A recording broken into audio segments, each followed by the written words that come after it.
So here's the thing, there's an inescapable catch-22 when it comes to reviewing these Resi remakes.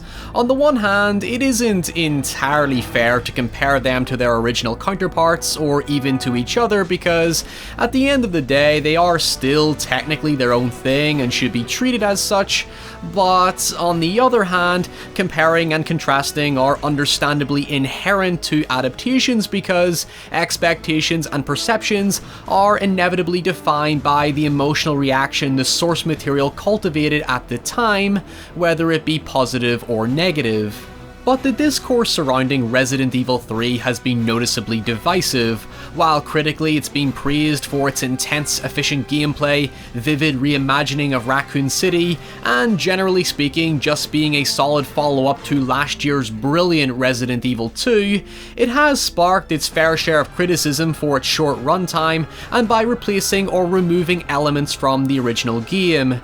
Yet what's interesting about this discourse in particular is that it shines a clear light on two deeply segregated perspectives on these remakes.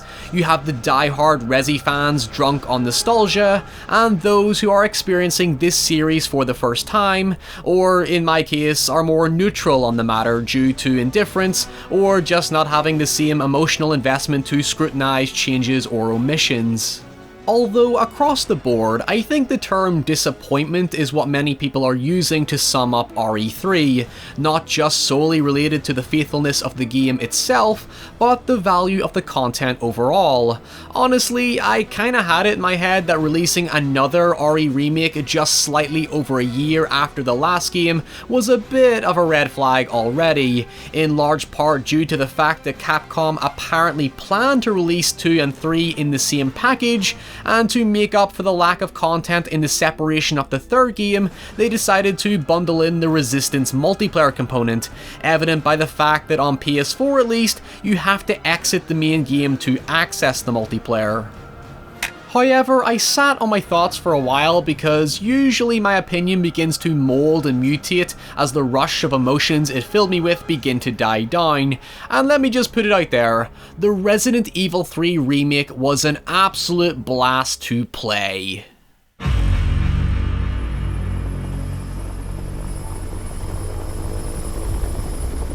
Resident Evil 3 is a thrilling journey through the final hours of Raccoon City, and serves as a satisfying, fast-paced counterpart to Leon and Claire's adventure that further contextualizes the overall chaos and escape from Raccoon City. Aside from its tense and exciting gameplay, I think people are overlooking how RE2 and 3 benefit from a minimalist storytelling structure, with RE3 especially adding a surprisingly powerful layer to the menacing mystique of the Umbrella Corporation by exploring the magnitude of its control over the city and incorporating a strong thematic angle surrounding the consequences of greed and warfare on an innocent population. That might sound like a lot to digest for a franchise famous for its B-movie level campiness, but the RE3 remake introduces a broader sense of tragedy that's only marginally hinted at in RE2 with the recharacterization of the gun shop owner Kendo, who is now caring for his infected daughter, something which inevitably comes to a tragic end for both of them. This brief intimate window into the pain and devastation Umbrella has caused is something that's more consistent in Jill and Carlos's story because, as two individuals who have devoted their lives to saving others, they continually face a sense of guilt, responsibility, and anger over being unable to save a single soul by the end of their journey. Hell, they don't even get away with the vaccine to save the day. Again, it's something that's touched on in RE2, where Leon's naive, idealistic belief in saving the world is met with criticism from Ada Wong and Lieutenant Marvin Branagh, who make Leon come to the realization that you've got to save yourself before you can save anyone else, something which he adamantly continues to dispute and comes full circle when he goes to save the president's daughter in RE4. In fact, RE3's human antagonist Nikolai mirrors the same sentiment sentiment of self-preservation, even if he doesn't share in the same attitude of helping others, instead continually mocking Jill for trying to be a hero, as he basically throws everyone under the bus to survive and exploit the devastation for profit. In the case of Jill, the undertone of her story is much more sinister and depressing due to her PTSD after being targeted by Umbrella for extermination for threatening to expose their evil operations at Arkley Mountains just outside Raccoon City. To be honest, I find Jill and Carlos to be significantly more engaging characters than Leon and Claire, because all their wonderful sass and bravado aside, there's a greater sense of pain to their journey, and it helps that they interact much more regularly here than Claire and Leon did in the RE2 remake. Easy, lady, I got you. Who are you? What are you doing? Name's Carlos, and I'm saving you. Come on. Anyway, getting to the gameplay aspects of RE3, the criticism about its short length has led to some debate surrounding how much length equates to quality or value, but I think there is a better way to define what some people mean by this problem. Now, for the record, my initial run through took me about 8.5 hours with 10.5 overall, so I don't know if that says something about me or just how fast people seem to bum rush through games these days. To be fair, a good chunk of that runtime might have something to do with me getting the shit kicked out of me on every conceivable opportunity, and obsessively ensuring that I turned every area on the map into blue by collecting everything. And this is coming from the guy who barely has the time to play games these days, so usually something being short works to my benefit because I've got to get back to work. But for most people, it seems the general runtime is 4 to 6 hours, which I agree is an odd criticism given RE2 is roughly the same length. And before you go, but Ryan, RE2 has 2 campaigns. Nah, I think that's a pretty weak justification given once the hype dust had settled on that game, I think many people began to acknowledge that the differences between them were largely insignificant. The problem with Resident Evil 3 is not length, it's linearity. In RE2, environments were much more interconnected, as you were juggling several puzzles at once that required you to solve them in different orders to complete the main objective, and by using this labyrinth-style level design that opened up as you progressed, the backtracking created a feeling of familiarity as you organically solved problems in your head, which in turn reinforced a more immersive sense of intimacy. As a result, when something changed in the environment, like liquor started popping up or Mr. X started hunting you down, not only did the surprise feel earned, but it encouraged you to adapt to the situation and change the flow of the gameplay overall. There's something quite rewarding about memorizing all the ins and outs of the level because you're mastering something that initially feels quite daunting. In RE3, you are confined to a predominantly strict path with very little in the way of maneuverability or problem solving. You don't spend long enough at any location for it to feel dense or interconnected, and your objectives require no real thinking on your part because there isn't much interactivity to speak of, or space to break up the objective.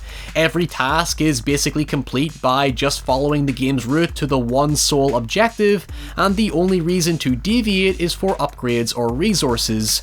Yes, RE2 was like this as well, but like I said, your objective usually require multiple tasks that utilize the level and allow for things to change and adapt organically to reinforce a sense of progression on top of a feeling of escalation. For me, the most standout level in RE3 is the hospital, because it's the only time I felt I was truly exploring the location. That right there is Resident Evil 3's true omission. It's not really designed with the purpose of exploration. What makes the hospital level so unique is that it begins with a great sense of unfamiliarity with eerie, claustrophobic, narrow corridors contrasting with the several overwhelming firefights against multiple zombies, and just as things die down and you begin paying attention to the objective and become accustomed to the setting, that massacre it alludes to throughout, yeah, when the hunters appear, suddenly it changes how you maneuver the rest of the level. Hell, there's even a set piece at the end where you have to defend a room from an oncoming horde, and while I know people have issues with the action side of things, these skirmishes as Carlos do provide some really intense and frantic moments that for me were reminiscent of the village sequence from RE4.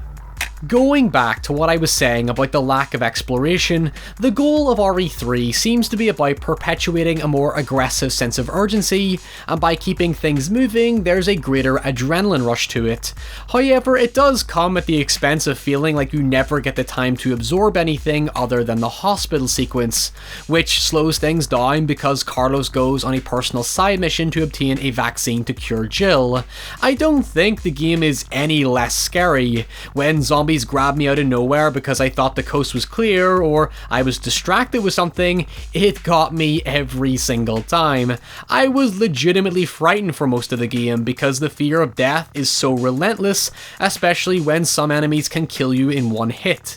But the pacing is odd to say the least, because while the first half feels like an adrenaline rush, the second half seems to slow things down and drag on much longer than it should, despite ironically being the part of the game that introduces the government's plan to bomb the city by sunrise. Surely that's where the urgency should come into play. It's so weird, early on I was siding with the opinion that the game felt more like an extended DLC akin to Uncharted The Lost Legacy or something like that, because it moved so fast. But by the time the second half kicked in, the pace began to match what I felt the first half should have been. To be honest, I think a major element of the pacing issue actually comes down to the big lad himself. Nemesis is fine. Like, he does exactly what he's meant to. He scared the shit out of me on many occasions, and when I turned the camera to see him sprinting towards me was fucking heart racing. But these moments just do not happen enough to have any lasting impact. It's only the first gameplay encounter with him where he chases you organically around the map, but if you're like me, this encounter was short-lived anyway because I had no real reason to explore the rest of the map and had already collected everything I could. Every other sequence involving Nemesis is artificial at best. He's pretty much relegated to scripted set pieces, and while I do agree less is more, I think in this generation of game design, to really get the most out of him, you definitely need more of a Mr. X stalking vibe where you could hear his footsteps upstairs so you went a different direction and so on. I'm not a game designer obviously, but going back to the issue of linearity, if that interconnectivity from RE2 was there, I could see how Nemesis being a more persistent presence could have potentially worked because, as it stands, there's no real surprise to him. Now, to be fair, I can see the challenge with reimagining Nemesis because he suffers from the inescapable issue of expectation. Because he's so iconic now, it leaves him little room to be as shocking or terrifying as the mystique is no longer there. This comes down to your understanding of the material obviously, but probably my only major legitimate grievance is how he is introduced. In the original, his introduction in the opening half is a slow, ominous build-up, and I think the emotional impact he establishes is defined by how he kills Brad at the entrance to the police station. For how little time we get to spend with Brad, this dude single-handedly builds up the haunting mystery of Nemesis, with his performance being filled with anguish, terror, desperation, and hopelessness. And then, just as he finally reaches Jill at the station, the cinematic is powerfully presented with this grotesque, violent execution. In the remake, Nemesis just casually shows up right from the start and chases you through an apartment complex with a bin bag over his head being the only illusion of mystery.